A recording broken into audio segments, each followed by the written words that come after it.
গরমের দিনে খাওয়ার জন্য আজকে তৈরি করে দেখাচ্ছি পুদিনা পাতার শরবত।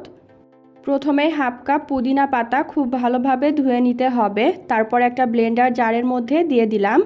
আর নিয়ে নিচ্ছি আধা চা চামচ করে চাট মশলা, ভাজা জিরার গুঁড়া আর বিট লবণ।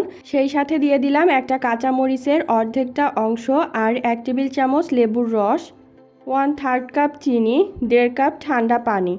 এখন ব্লেন্ডারের ঢাকনাটা আটকিয়ে সব কিছু একসাথে ভালোভাবে ব্লেন্ড করে নিব। পুদিনা পাতা শরবতটা ব্লেন্ড করে নেওয়া হয়ে গেলে এখন একটা ছাঁকনি দিয়ে ছেঁকে নিচ্ছি। এবার পরিবেশনের আগে প্রথমে গ্লাসের মুখে সামান্য একটু লেবুর রস মেখে গ্লাসের মুখে চিনি আর ভাজা জিরার গুঁড়ো লাগিয়ে নিলাম। তারপর গ্লাসের মধ্যে বরফ টুকরো, লেবুর স্লাইস আর ওপর দিয়ে ঢেলে দিচ্ছি তৈরি করে নেওয়া শরবত। তৈরি হয়ে গেল মজাদার স্বাদের পুদিনা পাতার শরবত। নেক্সট কি শরবত রেসিপি শেয়ার করব সেটা অবশ্যই কমেন্ট করে জানাবেন।